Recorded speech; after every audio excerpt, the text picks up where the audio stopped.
अस्सलाम वालेकुम नाजरीन। इस एपिसोड के आगाज में हम देखते हैं बहरी जहाज में सलाहुद्दीन अय्यूबी बालन से कहते हैं, मैंने तुमसे कहा था कि इस रास्ते से पलट जाओ, लेकिन तुमने मेरी बात नहीं सुनी। अगर मुसलमानों की हिफाजत के बारे में कुछ है तो मेरी आंखें उसके सिवा कुछ नहीं देखती। अब भी अगर तुम मुझे मालूमात नहीं बताते, अगर वो बातें जो मैंने खाते में लिखी हैं वो पूरी नहीं होती, अगर सलीबी फौजी और ताजर मिस्र से दस्तबरदार न हुए, मैं अपनी बात को पूरा करूंगा। ये सुनकर बालन कहता है, मुझे कुएं के नीचे की तुम्हारी बेबस हालत याद आ रही है। लोग कितनी जल्दी भूल जाते हैं। तो सलाहुद्दीन अय्यूबी कहते हैं, वो हिसाब बंद हो चुका है बालन। हम हर चीज को अल्लाह की जानब से तसव्वुर करते हैं और वसीला बनने वालों के मशकूर होते हैं। मैंने तुम्हारा कर्ज अदा कर दिया, लेकिन दुश्मन के साफ में शामिल होने का इंतखाब तुमने किया। तुमने जिसको रद्द किया अब उसी से आजमाए जाओगे, और अब ये तुम्हारा कुआं है, लेकिन ये जान लो अब से मैं तुम्हारी मदद करने वाला नहीं हूँगा। ये कहते साथ ही सलाहुद्दीन अय्यूबी वहां से चले जाते हैं और बालन गुस्से में जंजीर को देखने लग जाता है। दूसरी जानब कुदस में इमारले कहता है, यह सच है कि कब्रिस में कसीर तादाद में गंदम मौजूद है, लेकिन मेरे साथ उनके ताल्लुकात को देखते हुए वो ये एहसान नहीं करेंगे लाड गए। तो जवाबन लाड गए कहता है, आपने ठीक कहा इज्जत माब, लेकिन आपके दामाद लाड जियोम, हम सब कब्रिस में उसके असरो रसूख को जानते हैं। मुझे लगता है कि लाड जियोम अपनी आजादी के बदले ये फर्ज बखुशी पूरा करेगा। ये सुनते साथ ही इमारले की सोच में पड़ जाता है। उधर काहरा में शमसा खवातीन के साथ बहुत परेशानी की हालत में खड़ी होती है और बाहर सलीबी सिपाहियों को देखते हुए कहती है, ये सब कैसे खत्म होगा? फौजी हर जगह मौजूद है गुलजारा। तो जवाबन गुलजारा कहती है, उन्होंने दाखिली रास्ते और खारजी रास्ते शहर के तमाम बंद कर दिए हैं और वो अमीर सलाहुद्दीन को हर जगह तलाश कर रहे हैं। इसी लम्हे उन्हें दरवाजे पर दस्तक सुनाई देती है। शमसा उन दोनों के पीछे हटाते हुए दरवाजे की जानब बढ़ती है और जैसे ही दरवाजा खोलती है तो बाहर काजी फाजिल होते हैं, जो अपना चेहरा अयां करते हुए शमसा को पुकारते हैं। दूसरी जानब कुदस में इमारले खड़े होकर कहता है, फिर क्या करने की जरूरत है, ये वाजे है। चातलियून अपने बेहतरीन आदमियों के साथ एक पेशगीर दस्ता बनाओ और जल्दी से मिस्र पहुंचो। आपकी तरजीह बालन और हमारे गिरफ्तार हुए फौजियों को बचाना है और फिर सुल्तान नूरुद्दीन के कीमती अमीर सलाहुद्दीन को मुर्दा या जिंदा मेरे पास लाना है। ये सुनकर चातलियून कहता है, आप बिल्कुल भी फिक्र न करें, वो सरफिरा अमीर अपने किए की भारी कीमत अदा करेगा। तो इमारले कहता है, जब आप वहां जाएं तो पहले कैरिक काउंट मैला को तलाश करें। वो मुसलमानों के भेस में काहिरा के बाजार में मौजूद है। वो सलाहुद्दीन को तलाश करने में आपका साथ देगी। ये सुनकर चातलियून लाडगाय की जानब देखने लग जाता है और फिर इमारले के विलियम से कहता है, लाडजियोम को जिंदान से रिहा करो, मैं उससे बाहर मिलना चाहता हूँ। इधर काहरा में काजी फाजल शमसा से कहते हैं, आपके लिए इस घर में रहना महफूज नहीं है। आपको किसी महफूज जगह पर जाने की जरूरत है जहाँ वो आपको ढूंढ ना सके, जब तक कि हर चीज पुरस्कून नहीं हो जाती। शहवार की पहली नजर इसी जगह पर आएगी। ये सुनकर शमसा कहती है, काजी फाजल मैं क्यों छुपूंगी, शहवार को मेरे साथ कोई मसला नहीं है। तो काजी फाजल कहते हैं, शहवार आपे से बाहर है शमसा, अमीर सलाहुद्दीन के करीबी किसी को भी उसके गुस्से की आग में जलना पड़ सकता है। यह सुनकर शमसा पूछती है, मेरी अमीर सलाहुद्दीन के साथ कैसी कुर्बत है कि वो गुस्सा हो जाए। तो जवाबन काजी फाजल कहते हैं, लैला और गुलजारा को अपने साथ ले ले, उस जगह जाएं जहां मैंने कहा था, यही बेहतरीन तरीका है। तो शमसा कहती है, वो मुसलमानों के भेस में मौजूद, क्या उन्होंने कुदस से यहाँ उन्हें जासूस के तौर पर नहीं भेजा? तो जवाबन काजी फाजल कहते हैं, नहीं, वो यहाँ अमीर सलाहुद्दीन को कत्ल करने आई थी। यह सुनकर शमसा बहुत परेशान हो जाती है और काजी फाजल फिर से कहते हैं, उस जगह जाओ जहाँ मैंने कहा था। यह सुनकर शमसा कहती है, ठीक है, लेकिन उससे पहले एक जगह है जहां मैंने जाना है। मगर काजी फाजल कहते हैं, लेकिन होशियार रहना। ये कहते साथ ही काजी फाजल वहां से चले जाते हैं।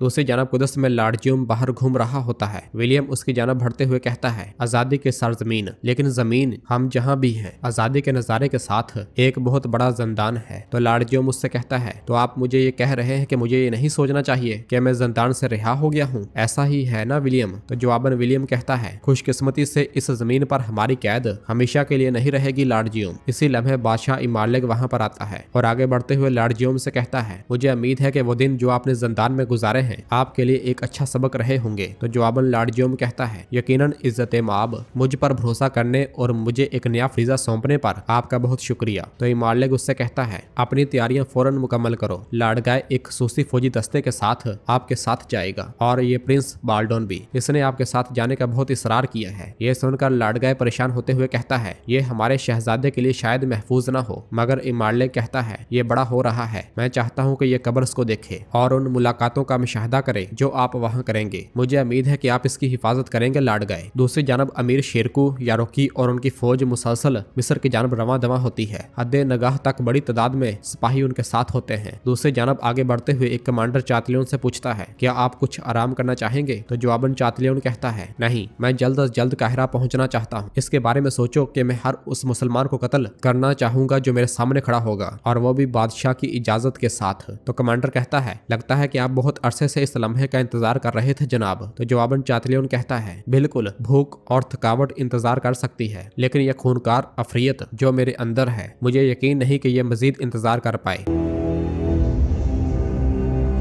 उधर काहिरा में काजी फाजल चेहरा छुपाए आगे बढ़ रहे होते हैं, मगर आगे बढ़ते बढ़ते उनका सामना जौहर से हो जाता है। जौहर उनसे कहता है, काजी फाजल खैर तो है? आप इतनी जल्दी में क्यों हैं? ये कहते साथ ही वो हंसने लग जाता है और फिर उनकी जानब बढ़ते हुए कहता है, वजीर हजरत आपके इंतजार में है, चलें। काजी फाजल उसे गिराकर भाग पड़ते हैं और जौहर अपने सिपाहियों के साथ उनका ताकुब करने लग जाता है। उधर हम देखते हैं कि दरियाए नील के बहरी जहाज में सलाहुद्दीन अय्यूबी खलील के साथ खाना लेकर बालन के पास आते हैं। खाने को देखकर बालन कहता है, मेरा ख्याल है कि मरते वक्त मेरा पेट भरा हुआ है। ये जानकर तुम्हारे ज़मीर को सुकून मिलेगा, मगर मैं तुम्हें वो नहीं दूंगा जो तुम चाहते हो। तुम खुल्लम खुल्ला जंग शुरू कर रहे हो। तो जवाबन सलाहुद्दीन अय्यूबी कहते हैं, मैंने तुम्हें पहले ही बताया था, तुम लोगों ने जंग शुरू की है। तो बालन कहता है, फिर वही अल्फाज, माजी में कुदस और अब मिस्र। तुम ऐसे बात कर रहे हो जैसे हमको इन जगहों पर रहने का कोई हक ही हासिल नहीं है। तो सलाहुद्दीन अय्यूबी कहते हैं, काश तुम लोगों का वाहिद मकसद मुकद्दस सरजमीनों पर सुकून से रहना होता, मगर अफसोस कि नहीं। तुम लोगों ने अमन के बहाने लोगों का कत्लेआम किया, और सबसे बुरा क्या किया, तुम लोगों ने खून को सोने और दौलत में बदल दिया। इसलिए तुम मिस्र का मुतालबा करते हो। इधर काहिरा में काजी फाजल के सामने जो भी आता है वो उसे गिराते ही चले जाते हैं, जबकि जौहर भी अपने सिपाहियों के साथ उनके पीछे पीछे होता है। भागते हुए काजी फाजल उनके सामने रुकावटें गिराते ही चले जाते हैं, मगर जौहर और उसके सिपाही फिर भी नहीं रुकते। इधर बालन सलाहुद्दीन अय्यूबी से कहता है, मैंने कभी नहीं कहा कि कुदस की बादशाहत मुकम्मल तौर पर बेकसूर है, और ना ही कभी ऐसा कहूंगा। क्या तुम्हारे पास कोई ऐसा नहीं है जो सिर्फ माले गनीमत के लिए लड़े? तो जवाबन सलाहुद्दीन अय्यूबी कहते हैं, यकीनन हम करते हैं, लेकिन हम किसी और चीज के बारे में बात कर रहे हैं। सलीबियों ने सदियों से लामुतनाही लालच के साथ मशरकी सरजमीन पर हमला किया। ये एक कत्लेआम है। ये सुनकर बालन खड़े होकर कहता है, ये वही है जो जसूह के रास्ते पर चलते हैं, और तुम कौन हो? किसके नाम पर हमें पाक सरजमीन से निकालने की कोशिश कर रहे हो? तो जवाबन सलाहुद्दीन अय्यूबी कहते हैं, एक दिन हजरत ईसा अलैहिस्सलाम अपना सर पत्थर पर रख कर लेट गए। जब वो एक दिलकश ख्वाब देख रहे थे, अचानक उन्हें शैतान ने जगाकर पूछा, ए ईसा, आप कहते रहते हैं कि आपको फानी दुनिया में चीजों की ख्वाहिश नहीं है, क्या ये पत्थर फानी दुनिया से ताल्लुक नहीं रखता? तो हजरत ईसा उठ खड़े हुए। उन्होंने वह पत्थर उठाकर शैतान की जानब फेंक दिया। उन्होंने कहा, आप पत्थर और दुनिया दोनों को हासिल कर सकते हैं। हम मुसलमान सदियों से शैतान को संसार कर रहे हैं। तुमने वो पत्थर पकड़ा जब तुमने बरसों पहले एबलन छोड़ा था, लेकिन तुम फेंकने की जिसारत न कर सके। इंशाल्लाह एक दिन तुम में ये हिम्मत होगी बालन। अब अपना खाना खाओ। ये कहते साथ ही सलाहुद्दीन अय्यूबी पलट जाते हैं। इधर काहिरा में काजी फासल मुसलसल भाग रहे होते हैं, जबकि जौहर सिपाहियों के साथ उनके पीछे पीछे होता है। काफी देर भागने के बाद काजी फाजल रुक जाते हैं, जबकि जौहर भी अपने सिपाहियों के साथ उन तक पहुंचने में कामयाब हो जाता है और कहता है, देखो तुम भाग नहीं सकते काजी फाजल, क्या तुम नहीं समझते? तो काजी फाजल कहते हैं, फौजियों को कहो कि मुझे पकड़े। उधर दुकान में मैला गुस्से से जमशेद से कहती है, लानत हो जमशेद, सब कुछ बर्बाद हो गया। सलाहुद्दीन जानता है कि मैं कौन हूँ। अगर वो ना जानता होता तो मुझे चारे के तौर पर क्यों इस्तेमाल करता? हमसे कहीं गलती हुई है जमशेद, लेकिन कहाँ? इसी लम्हे शमसा दुकान में दाखिल होती है तो मैला उससे पूछती है, क्या आपको खुशबू पसंद नहीं आई? तो जवाबन शमसा कहती है, इसके बरक्स आपकी खुशबू बहुत ही ज्यादा असर अंगेज थी। जब हमने उसे लगाया तो ये पूरे काहिरा में फैल गई। दूसरी जानब जौहर के हुक्म पर जैसे ही सिपाही काजी फाजल को पकड़ने के लिए उनकी जानब बढ़ते हैं तो काजी फाजल एक सिपाही की जानब इशारा करते हुए कहते हैं, आप खालिद हैं? क्या आप नहीं हैं? मुझे वो दिन अच्छी तरह याद है जब आप महल के मुहाफिजों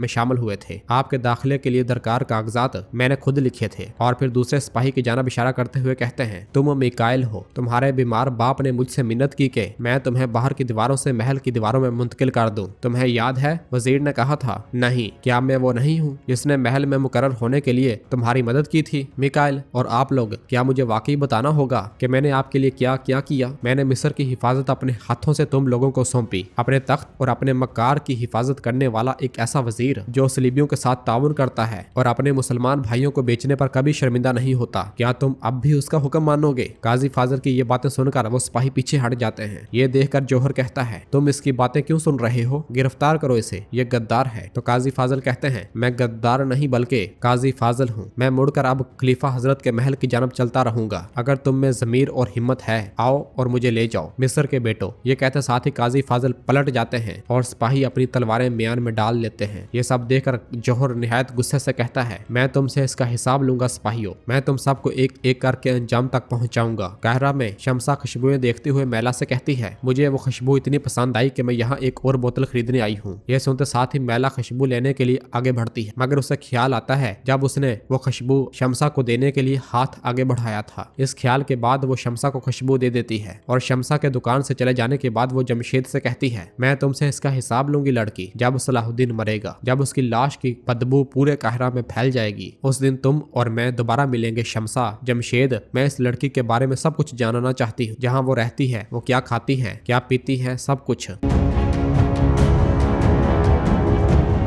तो नाज़रीन, इसके साथ ही एपिसोड भी अख्ताम पजीर होती है। मिलते हैं अब नई एपिसोड में। दुआ में याद रखें और जिन दोस्तों ने अभी तक चैनल सब्सक्राइब नहीं किया वो जल्दी से चैनल सब्सक्राइब कर दे और बेल आइकन यानी घंटी वाले निशान को भी प्रेस कर दे ताकि आने वाले एपिसोड आपको आसानी मिल सके। दुआ में याद रखें। अल्लाह हाफिज़।